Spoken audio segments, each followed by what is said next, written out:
네, 오늘 느헤미야 두 번째 이야기 함께 여러분과 나누겠습니다. 진정으로 드리는 기도라는 주제로 여러분과 함께 말씀을 두 가지 묵상한 내용을 나누겠습니다. 특별히 먼저 오늘 느헤미야 2장 1절 말씀 한번 읽어주시겠어요? 시작. 아닥사스다 왕 제20년 니산월에 내가 그 포도주를 왕에게 드렸는데 이전에는 내가 왕 앞에서 수심이 없었더니. 네, 우리는 지난주 고국 예루살렘의 소식을 들었었던 느헤미야의 기도를 살펴봤죠. 느헤미야의 기도는 어떤 기도였다고요? 첫 번째는 애통함으로 드리는 기도였고요. 두 번째는 기도만 하는 것이 아니라 내 삶을 드립니다. 주님, 내가 가겠습니다. 헌신하는 기도였죠. 자, 그렇다면 지난 본문 1절에서 느헤미야가 기도했었던 그 기도를 시작했었던 시점이 언제라고 말씀을 드렸죠? 성경 1절에 기슬르월이다라고 기록이 되어 있죠. 이 기슬르월은 양력으로 11월 12월에 해당하는 달이에요. 자, 그런데 오늘 본문 1절에는 니산월이라고 되어 있습니다. 니산월은 3월과 4월 경이에요. 그렇다면은 느헤미야가 기도를 시작했었던 시점부터 지금까지 한 4개월 정도의 시간이 흘렀다라는 거죠. 그렇다면 느헤미야는 이 4개월 동안 무엇을 했을까? 오늘 2절 말씀을 한번 보시면요, 이런 표현이 있습니다. 약간 재밌는데, 왕이 내게 이르시되 내가 병이 없거늘. 병이 없는데 어찌하여 너의 얼굴에 수심이 있느냐라고 질문을 하죠. 마치 느헤미야는 병은 걸리지 않았는데 그의 어떤 겉모습은 병에 걸린 사람처럼 보여졌다라는 것을 의미하는 거잖아요. 그렇다면 느헤미야는 그 4개월이란 기간 동안 처음부터 끝까지 애통하고 금식하며 기도하고 있었던 것이죠. 느헤미야는 4개월 동안 한 번도 예루살렘을 잊은 적이 없어요. 그의 기도는 그 4개월이란 기간 내내 계속되었을 것이고 고국을 향한 근심과 눈물은 마를 날이 없었다라는 것이죠. 저는 여기서 중요한 포인트를 발견합니다. 여기서 느헤미야의 진정성을 발견해요. 그의 고민과 기도와 열정은 그냥 한순간의 이벤트처럼 끝난 것이 아니라는 거죠. 느헤미야는 4개월 동안 나라와 민족을 향하여서 애통해하며 중보했다라는 겁니다. 여러분, 진정성이라는 것은요, 한순간에 이벤트처럼 끝나는 것이 아니에요. 제가 몇 년 전이었어요. 그래도 한 3, 4년 전이었던 것 같아요. 정확하게 날짜는 기억이 나진 않는데, 당시에 대한민국에 굉장히 장애우에 대한 처우와 어떤 그런 모습들에 이슈가 됐었던, 있었던 일이 있었어요. 그때 제가 한 동영상을 봤어요. 근데 어떤 국회의원이 이 장애우들의 어려운 삶을 체험하기 위해 스스로 이제 휠체어를 타는 모습을 보여줬었어요. 그러면서 그 휠체어를 타고 지하철을 이동하는 그 모습을 보여주는 동영상이었는데, 근데 이 영상에서 휠체어에 익숙하지 않으신 분이시기 때문에 경사로를 올라가다가 바퀴가 걸려서 이게 넘어지는 모습도 포착이 됐습니다. 이 영상을 찍었었던 이유는 당시에 장애인들에 대한 어떤 처우와 그런 배려가 부족한 인식 속에서 이렇게 얼마나 이 장애우들이 힘들고 어렵게 사시는지를 몸소 체험하기 위해서 찍었었던 영상이었습니다. 자, 그런데 저는 그냥 영상을 보면서 생각을 했어요. 이것이 정말로 진정성 있는 모습일까라는 생각을 했습니다.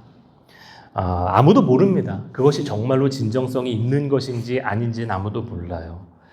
그런데 저는 개인적으로 그냥 영상을 보면서 진정성이 느껴지지 않았던 이유는 한 가지였어요. 그분은 지금 휠체어를 타고 영상은 찍으시지만 다시는 휠체어에 탈 일은 없을 것이기 때문인 거죠.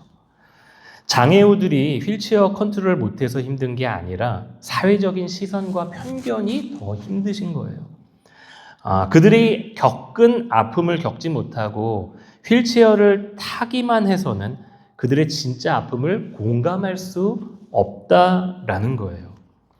반면에 여러분, 우리 예수님은 어떤 분이신가? 그분은 히브리서에 의하면은 우리의 모든 아픔과 고통을 체휼하시는 분이다. 공감하시는 분이시다라는 거예요. 왜냐하면 그분은 우리의 아픔과 서름과 탄식을 다 경험하셨기 때문에 그런 거죠.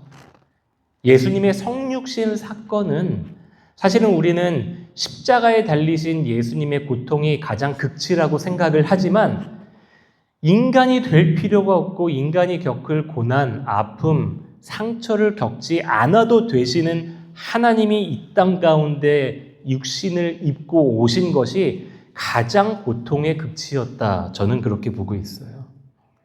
여러분, 그렇기 때문에 예수님은 우리를 공감하신 분이시죠. 마치 주님은 조선시대의 왕처럼 백성들의 민심을 하루 살피기 위해 잠행을 하는 모습이 아니죠. 이를 체험하는 게 아니라 그분은 아예 이 땅에 오셔서 우리의 모든 아픔과 서름과 고통, 육체적인 고통 다 겪으셨던 거죠. 무엇보다도 그분의 공생의 마지막 3년이라는 기간은 그것이 엑기스지요. 배신, 고난, 고문, 고통, 그리고 결국에는 십자가. 여러분, 그런 분이시기 때문에 예수님은 우리를 공감하실 수 있는 분이시래요.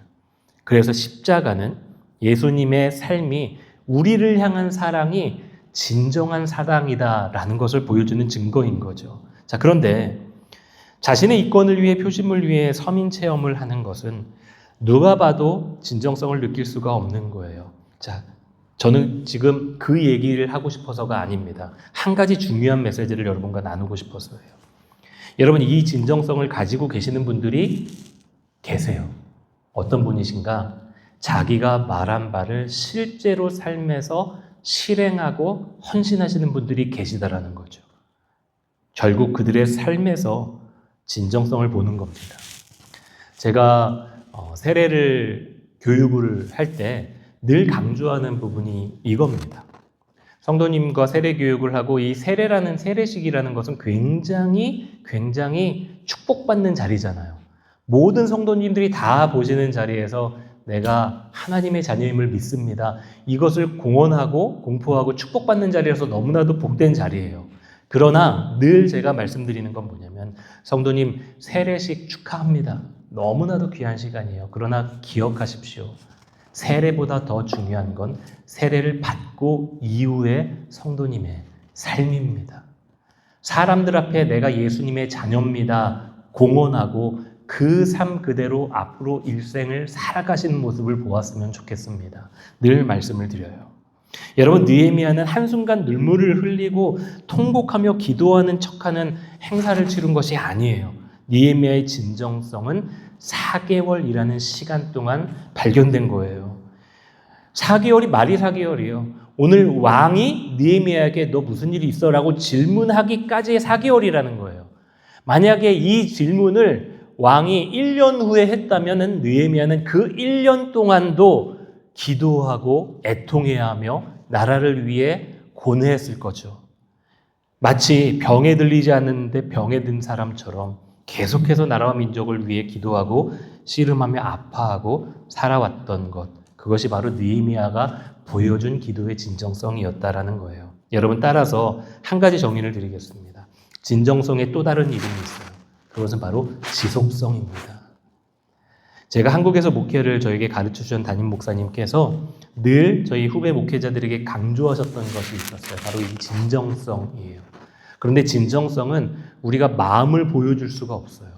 그렇기 때문에 어떤 사역을 해야 되냐면 우리가 매 여름마다 아울리치 단기 선교 여행을 가고 또 어떤 긍휼 사역을 매주마다 가고 그렇게 사역을 갈 때 가고 나서 그 한 번의 이벤트로 끝내지 말자.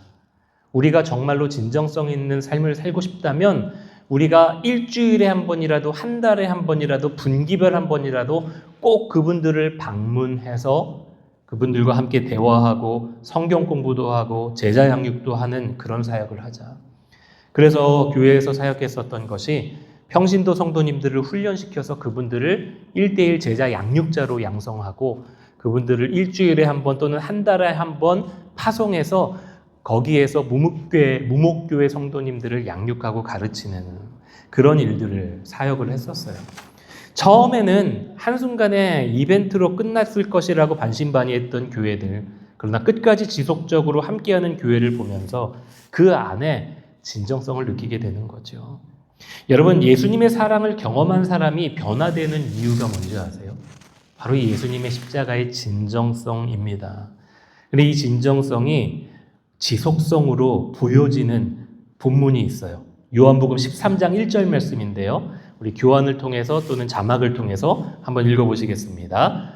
6월절 전에 예수께서 자기가 세상을 떠나 아버지께로 돌아가실 때가 이른 줄 아시고 세상에 있는 자기 사람들을 사랑하시되 끝까지 사랑하시느니라. 여러분, 세상 사람들을 자기 사람들을 사랑하시되 어떻게 사랑하신다고요? 끝까지 사랑하신다. 여기서 영어로 NIV 성경에서 끝까지라는 단어가요, full extent.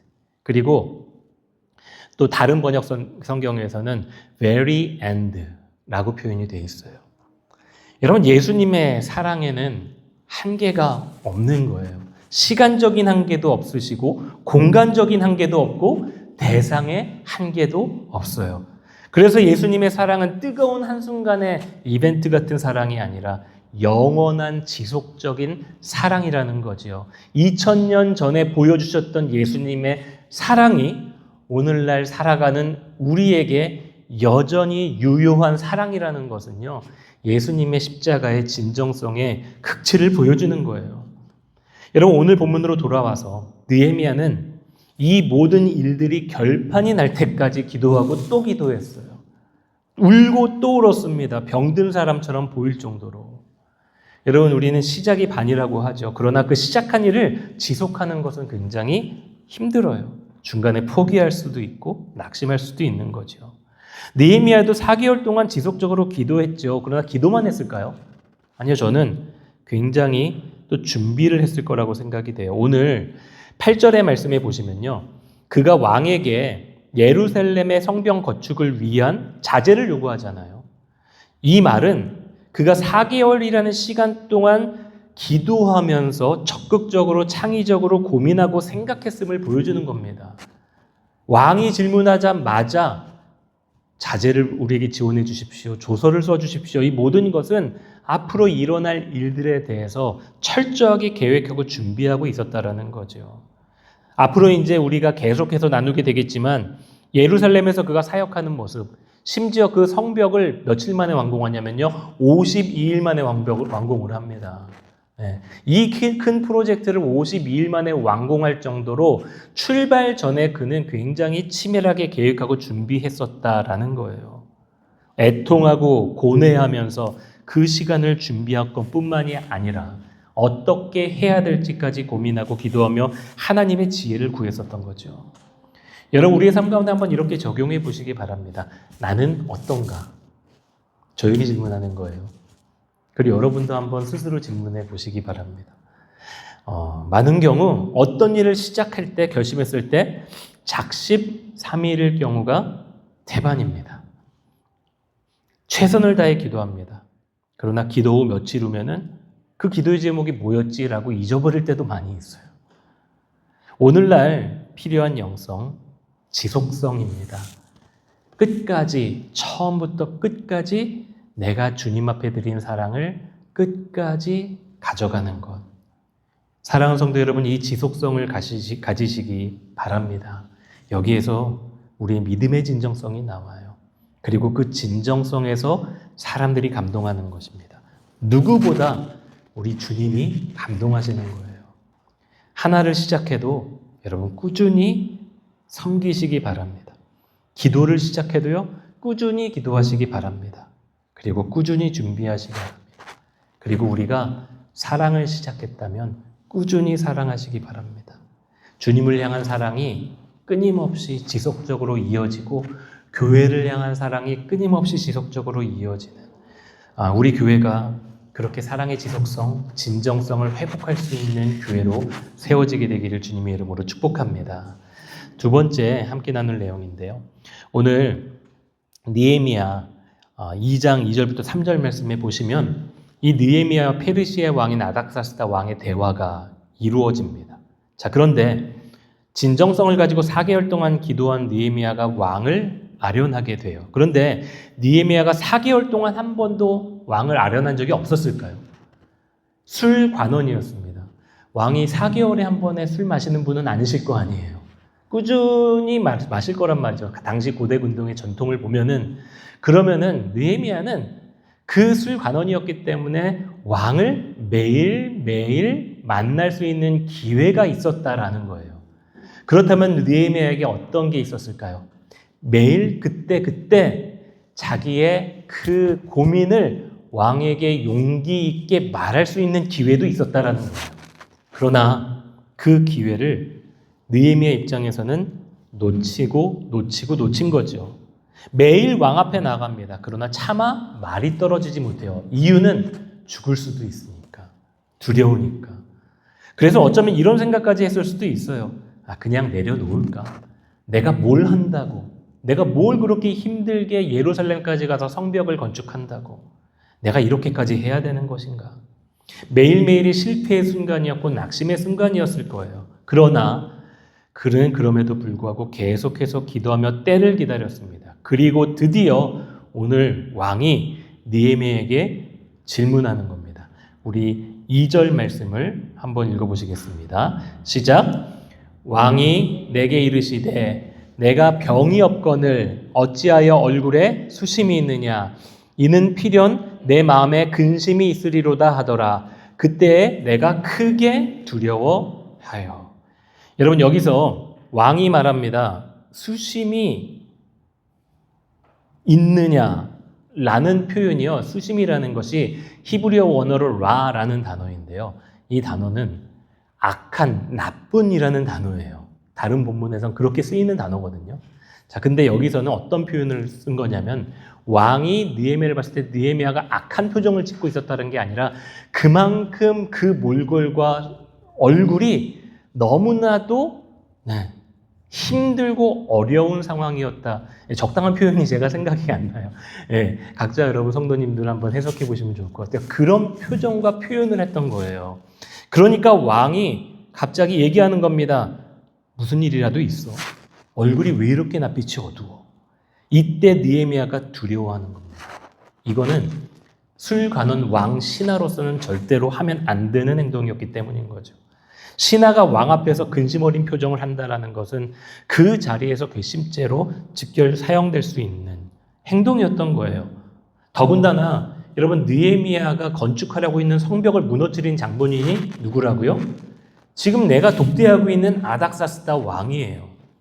그 아닥사스다 왕이 안 돼라고 이야기한 것 때문에 내가 근심하고 낯빛이 어둡다라는 것은 여러분, 왕 입장에선 이것은 괘씸한 거죠. 내가 그렇게 너한테 잘해줬고 내가 그렇게 너를 높은 자리로 올려줬는데 네가 나한테 이렇게 대하다니. 여러분, 그렇기 때문에 느헤미야는 두려워합니다. 그런데 여러분, 하나님은 때로는 상황을 이렇게 몰아가십니다. 더 이상 물러설 것이 없는 절벽과 같은 상황으로 몰아가세요. 이제 어쩔 수 없는 거예요. 물을 수도 없어요. 그래서 느헤미야는 모르겠다 하는 마음으로 목숨을 거는 각오로 왕에게 자초지정을 다 설명합니다. 3절 말씀에 조상들의 묘실이 있는 성읍이 이제까지 황폐하고 성문이 불탔사오니 내가 어찌 얼굴에 수심이 없사오리까. 이 이야기를 하고 나서 느헤미야의 마음 어떨까요? 내가 미쳤나? 내 목이 날아갈 수도 있겠구나. 아마 그런 수많은 생각이 있지 않았을까요? 자, 그런데 오늘 왕의 반응을 보시기 바랍니다. 왕이 이야기합니다. 4절 말씀 함께 읽겠습니다. 왕이 내게 이르시되 그러면 내가 무엇을 원하느냐 하시기로 내가 곧 하늘의 하나님께 묵도하고. 왕이 그럼 내가 뭘 원하는데? 느헤미야가 아마 굉장히 예상치도 못한 답변이었기 때문에 깜짝 놀랐을 거예요. 호통치거나 목숨을 뺏어갈 줄 알았는데 오히려 내가 원하는 것을 물어보다니. 여러분, 이것이 느헤미야가 1장에서 기도했었던 바로 내가 이 사람 앞에서 은혜를 입게 해주십시오. 그 기도예요. 여러분, 이게 하나님이 하시는 일입니다. 하나님의 사명의 길에는요, 하나님이 모든 상황과 여건을 만들어 가세요. 제 멘토 목사님께서 늘 설교를 통해서 저도 들은 이야기인데, 우리는 생명이 끝나야 끝나는 것이 아니라 내 사명이 끝나야 끝나는 것이다 라는 말씀을 해주세요. 우리의 연수가 어떤지 간에 우리가 코 끝에 있는 이 숨이 멎이는 그날은 생명이 끝나는 날이 아니라 하나님이 나에게 맡기신 사명이 끝나는 날이다 라는 표현을 해요. 여러분, 성도님, 장로님, 권사님, 저도 마찬가지죠.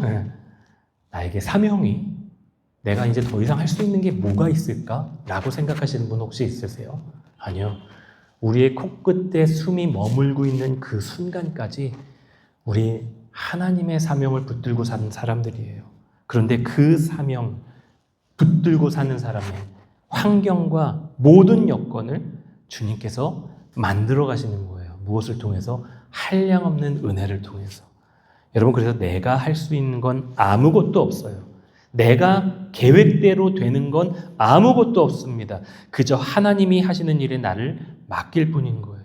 자, 근데 그것뿐인가요? 7절 이하에 보시면요, 제가 설명드릴게요. 느헤미야가 요청했던 것 왕이 다 수락합니다. 조서까지 써주세요. 그리고 군대를 보내서 우리를 안전하게 동행하게 해주세요. 이런 요청들을 다 하는 걸요, 왕이 그냥 다 수락해줘요. 성벽 건축에 필요한 모든 자재를 다 가져가는 것도 허락해 주세요. 여러분, 이게 바로 은혜라는 거예요. 어떻게 우리가 상상할 수 있었겠어요? 왕이 자기가 말한 거를 자기가 다시 뒤엎는 겁니다. 느헤미야에게 하나님이 주신 은혜 때문에. 느헤미야는 그것을 어떻게 표현하는가? 느헤미야 2장 8절의 마지막 절에 이렇게 표현하죠. 내 하나님의 선한 손이 나를 도우심으로. 그래서 왕이 허락한 거예요. 오늘 하나님이 모든 무대를 계획하시고 진행하시는 이 모습을 단 한마디로 표현하는 것, 하나님의 선한 손. 여러분 따라해 보실까요? 하나님의 선한 손이 내 인생을 이끌어 가십니다. 여러분, 하나님의 손은 성경에서 능력을 뜻해요. 그런데 그 능력의 구체적인 열매, 그 손으로 하시는 모든 일은 어떻다고요? 선하시다 라는 거예요. 모든 상황을 선하게 인도하세요. 모든 환경을 가장 선하게 이끌어 가신다라는 거죠. 여러분, 창세기에 가시면 요셉이 자기를 팔아 넘긴 형제들이 이제는 아버지 야곱이 죽고 나니까 형제들이 불안해하는 겁니다. 우리 아버지 야곱이 죽었으니 이제 요셉이 우리에게 복수하겠구나. 그래서 두려워해요. 그런데 그것을 알게 된 요셉이 형제들에게 어떻게 호소하냐면 창세기 50장 20절 우리 한번 읽어보시겠습니다. 시작. 당신들은 나를 해하려 하였으나 하나님은 그것을 선으로 바꾸사 오늘과 같이 많은 백성의 생명을 구원하게 하시려 하셨나니. 걱정하지 마십시오, 형님. 형님들은 나를 해하려 했습니다. 그러나 저는 이제까지 살아보고 왕의 총리가 되어서 내 인생을 돌아보니 알겠습니다. 이것은 형제들이 나를 배신해서 내가 여기까지 온 게 아니라 하나님의 선하신 손이 나를 이제까지 이끄신 것이고, 하나님은 내 안에 있는 모든 상처와 아픔과 그 서름까지도 선으로 바꾸셨습니다. 그러니 형님들 걱정하지 마십시오. 하나님이 나를 형님보다 먼저 보내신 것 뿐이고, 하나님은 이미 모든 것을 다 용서하시고 해결하셨어요. 여러분, 하나님의 손은 악조차도 선으로 바꾸시는 손이에요. 그런데 그 손에 사로잡힌 사람들이 어떤 일을 이루는가? 오늘 마지막에 10절 말씀에 보시면 호론 사람 산발락과 종이었던 암몬 사람 도비아가 나옵니다. 네, 이스라엘을 방해하는 사람들이에요. 끝까지 방해합니다. 자, 그런데 그들이 뭐라고 이야기하냐면, 왜 방해하는가? 왜 근심하는가? 이스라엘 자손을 흥왕하게 하려는 사람이 왔다 함을 듣고 근심하더라. 산발락과 도비아의 두려움의 이유를 설명하는 구절이지만 결국엔 이 말이 맞는 거지요. 100% 맞는 거지요. 여러분, 느헤미야를 통해 하나님은 이스라엘 흥왕케 하십니다. 성벽을 건축하십니다. 이것이 하나님이 선하신 손이 이루시는 역사예요. 자, 그렇다면 하나님의 선하신 손으로 이루시는 역사, 우리 능력대로 되지 않고 우리 힘으로 되지 않는 것 인정합니다. 그러나 아무것도 하지 말아야 되는가? 그게 아니에요. 오늘 본문에 보면요, 우리가 해야 될 일이 있더라고요. 왕이 무엇을 원하는가 질문에 대답하기에 앞서 느헤미야가 했던 행동이 있어요. 마지막 구절입니다. 느헤미야 2장 4절 후반부의 내용 자막을 통해서 한번 보시겠습니다. 함께 읽어보시겠어요? 내가 곧 하늘의 하나님께 묵도하고. 뭐 했다고요? 묵도했다라는 거예요. 여러분, 묵도했다라는 건 기도한 겁니다. 말하지 않고 마음으로 기도했다라는 거예요. 그 순간의 찰나에 네가 무엇을 원하느냐, 네가 무엇을 구하느냐 라는 질문을 할 때 느헤미야는 그 순간 그냥 말한 것이 아니라 하나님 앞에 무언으로 고백한 거예요. 하나님 도와주십시오. 하나님 도와주세요. 그렇게 묵도하는 것. 여러분, 그렇게 묵도하고 왕 앞에 담대하게 얘기했을 때 하나님의 은혜의 손이 내 인생을 이끌어 가시는 것을 목도하게 되는 거예요. 사랑하는 성도 여러분, 하나님의 선한 손이 오늘 우리의 하루의 삶, 우리의 평생의 삶을 붙드시는 것을 목도하시기 바랍니다. 무엇보다 여러분, 매 순간순간마다 묵도하세요. 어떤 선택을 하더라도 거창하게 우리가 새벽에 아침에 주일에 나와서 기도하지 않으셔도 돼요. 그때 순간순간마다 하나님 어떡하죠?